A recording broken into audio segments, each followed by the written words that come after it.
இந்த பச்சை பட்டாணி புலாவில் மஷ்ரூம் மசாலாவை சேர்த்து வச்சு சாப்பிடும் போது இதோட டேஸ்ட்டை பற்றி சொல்கிறதுக்கு வார்த்தையே இல்லை. அந்த அளவுக்கு அட்டகாசமாக இருக்கும். இந்த 2 காம்போவும் நீங்கள் ஒரு வாட்டி செஞ்சு சாப்பிட்டு பார்த்தீங்கன்னா அப்பப்போ செய்வீங்க. இப்போ ரொம்ப ஈஸியாக இது ரெண்டும் எப்படி சேர்த்து நம்ம பார்க்கலாம். இப்போ ஒரு மிக்ஸி ஜாரில் ஒரு 6 பல்லு பூண்டு எடுத்துக்கலாம், ஒரு 5 பீஸு இஞ்சி துண்டு எடுத்துக்கலாம். இதை சேர்த்துடலாம்.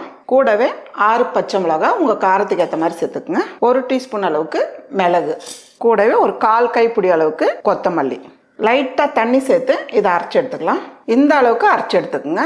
ரொம்ப நைஸாக அரைக்க வேண்டாம். 1-2 மிளகு இருந்தால் பரவாயில்ல. இப்போ ஒரு கடாய் வச்சுக்கலாமா. கடாய் சூடானதும் 2 டீஸ்பூன் அளவுக்கு நெய் சேர்த்துக்கலாம். கூடவே 1 டேபிள் ஸ்பூன் அளவுக்கு எண்ணெய் சேர்த்துடலாம். எண்ணெயும் நெய்யும் சூடானதும் 1 டீஸ்பூன் அளவுக்கு ஜீரகம், ஒரு 10 முந்திரி, ஒரு பிரியாணி இலை 2ஆக கட் பண்ணியிருக்கேன், ஒரு ஸ்டார் பூ, கொஞ்சமாக பட்டை, 3 கிராம்பு இதை சேர்த்துடலாம். சேர்த்துட்டு முந்திரி லைட்டாக செவந்து வர வரல நல்லா வதக்கிடுங்க. இந்த அளவுக்கு செவந்து வர டைமில் 2 பெரிய வெங்காயம் நீளமாக கட் பண்ணியிருக்கேன், இதை சேர்த்துடலாம். கூடவே ஒரு பச்சை மிளகா 2ஆக கட் பண்ணியிருக்கேன், இதையும் சேர்த்துக்கலாம். வெங்காயம் சேர்த்து ஃபஸ்ட்டு நல்லா வதக்கிடுங்க. பாருங்கள், வெங்காயம் இந்த அளவுக்கு வதங்கி வர டைமில் நம்ம அரைச்சி வச்சுருக்க இஞ்சி, பூண்டு, பச்சை மிளகா, கொத்தமல்லி, மிளகு இதை சேர்த்துடலாம். இதையும் சேர்த்துட்டு நல்லா பச்சை வாசனை போகிற அளவுக்கு நல்லா வதக்கிடுங்க. இஞ்சி பூண்டு பேஸ்ட்டெல்லாம் சேர்த்து ஓரளவுக்கு நல்லா வதக்கிட்டோம். இது கூடவே 200 கிராம் நான் பச்சை பட்டாணி எடுத்து உரித்து கழுவி வச்சுருக்கேன். சப்போஸ் உங்களுக்கு பச்சை பட்டாணி இல்லாத காலத்தில் காஞ்ச பட்டாணி எடுத்து நல்லா ஒரு 8 மணி நேரம் 7 மணி நேரம் ஊற வச்சு மறுநாள் வேக வச்சு இதே டைப்பில் செய்யலாம். இப்போ சீசன் தான், அதனால நிறைய கடைகளில் கிடைக்கும். இந்த டைமில் பச்சை பட்டாணி சேர்த்துக்கலாம். பச்சை பட்டாணி சேர்த்து ஒரு 2 நிமிஷத்துக்கு நல்லா வதக்கிடுங்கம்மா. பச்சை பட்டாணி சேர்த்து ஓரளவுக்கு நல்லா வதக்கிட்டோம். அவ்வளோதான். இப்போ தண்ணி சேர்த்துக்கலாம். இந்த கப்பால் 2 கப்பு நான் பாஸ்மதி ரைஸ் எடுக்கிறேன். அதுக்கு 1 கப்பு ரைஸ்னால் 1.5 கப்பு தண்ணி, அதுக்கு 3 கப்பு தண்ணி சேர்க்க போகிறோம். தண்ணி சேர்த்துட்டு கூடவே தேவையான அளவு உப்பு சேர்த்துடலாம். 1/2 டீஸ்பூன் அளவுக்கு கரம் மசாலா சேர்த்துடலாம். உப்பு, கரம் மசாலா சேர்த்து கலந்து விட்டுருங்க.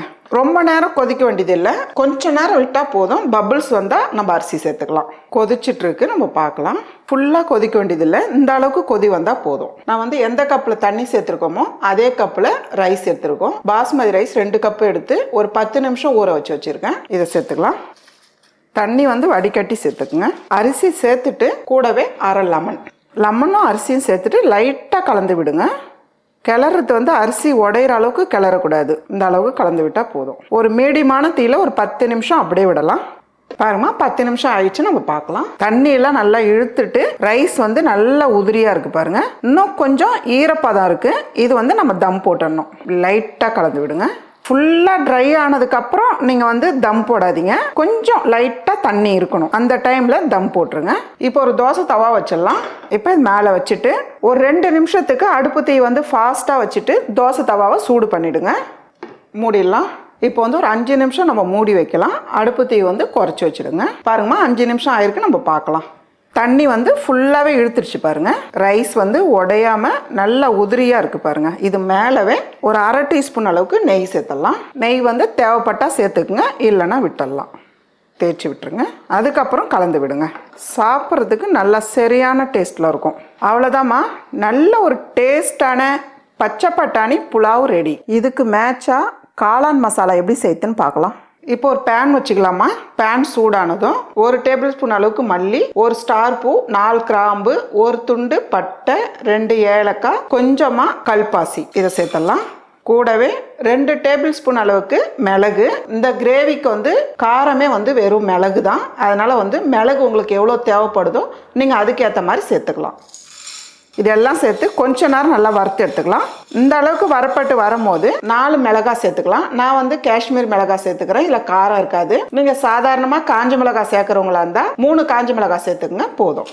இது கூடவே கொஞ்சமாக கருவேப்பிலை நல்லா கழுவி காய வச்சு ஆற வச்சு எடுத்து வச்சுக்கோங்க, ஈரப்பதம் இல்லாமல். இதெல்லாம் சேர்த்து இப்போ நல்லா வறுத்து எடுத்துக்கலாம். இந்த மசாலா எண்ணெய் சேர்க்காம நீங்கள் இதை போல் வறுத்து பொடி பண்ணி வச்சுட்டிங்கன்னா நீங்கள் எந்த கிரேவி செஞ்சாலும் இந்த மசாலாவை யூஸ் பண்ணிக்கலாம். எண்ணெய் சேர்த்துட்டோமா நம்ம ரொம்ப நாளைக்கு வச்சுருக்க முடியாது, அதனால தான் எண்ணெய் சேர்க்காம இதை வறுத்து நல்லா ஆற வச்சு பொடி பண்ணி எடுத்து வச்சுக்கணும். இந்த அளவுக்கு வரப்பட்டு வந்ததும் ஸ்டவ் ஆஃப் பண்ணிவிட்டு இப்போ நல்லா ஆற வச்சு இதை அரைச்சி எடுத்துக்கலாம். இப்போ ஒரு பேன் வச்சுக்கலாம். பேன் சூடானதும் 1 டீஸ்பூன் அளவுக்கு நெய் சேர்த்துக்கலாம். நெய் தேவைப்பட்டால் சேர்த்துக்குங்க, இல்லைன்னா விட்டுடலாம்.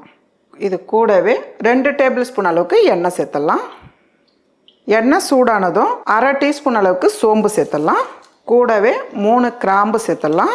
3 காஞ்ச மிளகாய் கட் பண்ணி வச்சுருக்கேன், இதையும் சேர்த்துக்கலாம். கூடவே கொஞ்சமாக கருவேப்பிலை சேர்த்துக்கலாம். காஞ்ச மிளகாய் லைட்டாக செவந்து வர டைமில் 3 பெரிய வெங்காயம் பொடியை நறுக்கியிருக்கேன், இதை சேர்த்துக்கலாம். உங்களுக்கு கிரேவி எவ்வளோ தேவைப்படுதோ அதுக்கேற்ற மாதிரி வெங்காயம் தக்காளி கட் பண்ணி வச்சுக்கோங்க. வெங்காயம் சேர்த்து நல்லா வதக்கி விட்டுருங்க. பாருங்கம்மா, வெங்காயம் எந்த அளவுக்கு வதங்கி வர டைமில் 2 டீஸ்பூன் அளவுக்கு இஞ்சி பூண்டு பேஸ்ட்டு சேர்த்துக்கலாம். கூடவே 2 மீடியமான சைஸு தக்காளி எடுத்து பொடியை நறுக்கியிருக்கேன், இதையும் சேர்த்துக்கலாம். தக்காளி நல்லா பழுத்த தக்காளியை எடுத்துக்கோங்க. தக்காளி இஞ்சி பூண்டு பேஸ்ட்டு சேர்த்து ஓரளவுக்கு நல்லா வதக்கிடுங்க. இஞ்சி பூண்டு பேஸ்ட்டு தக்காளி சேர்த்து ஓரளவுக்கு நல்லா வதக்கிட்டோம். இது கூடவே நம்ம 300 கிராம் காளான் எடுத்திருக்கேன், நல்லா சுடு தண்ணியில் போட்டு கழுவிட்டு 2 கட் பண்ணி வச்சுருக்கேன், இதை சேர்த்துக்கலாம். காளான் சேர்த்து நல்லா வதக்கிடுங்கம்மா.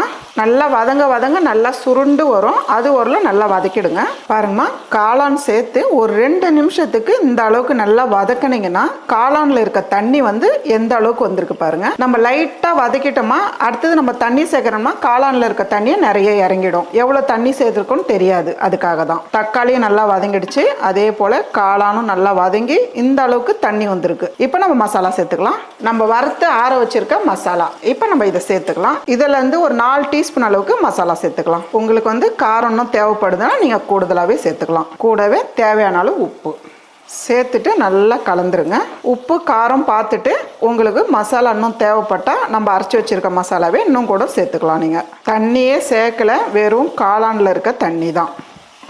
இப்போ ஒரு 1/2 கப் அளவுக்கு தண்ணி சேர்த்துடலாம். தண்ணி சேர்த்துட்டு உப்பு காரம் பார்த்துட்டு ஒரு மீடியமான தீயில் ஒரு 7 நிமிஷம் நம்ம மூடி வைக்கலாம். ஏன்னா நம்ம ஒரு 2 நிமிஷத்துக்கு நல்லா வதக்கி இருக்கோம் காளான் சேர்த்து. பாருங்கம்மா, 7 நிமிஷம் ஆயிருக்கு, நம்ம பார்க்கலாம். பாருங்கள் எவ்வளோ சூப்பராக இருக்குது பாருங்கள் பார்க்குறதுக்கு. அதே போல் சாப்பிட்றதுக்கும் ஒரு டிஃப்ரெண்ட்டான டேஸ்ட்டில் ரொம்பவே அருமையாக இருக்கும். இந்த கிரேவி சப்பாத்திக்கு ரொம்பவே அட்டகாசமாக இருக்கும். அதே போல் இட்லி, தோசை, ஃப்ரைட் ரைஸு இதுக்கெல்லாம் ரொம்ப மேட்ச் ஆகும். 1/2 லெமன் ஜூஸ், பொடியை நறுக்கின கொத்தமல்லி, இது 2 சேர்த்து மிக்ஸ் பண்ணி விட்டுருங்க. அவ்வளோதாம்மா, பச்சை பட்டாணி புலாவும் பெப்பர் காளான் மசாலாவும் ரெடி. இந்த 2 காம்போவும் நீங்களும் செஞ்சு சாப்பிட்டு பார்த்துட்டு எப்படி இருந்துச்சுன்னு எனக்கு கமெண்ட் பண்ணுங்கள்.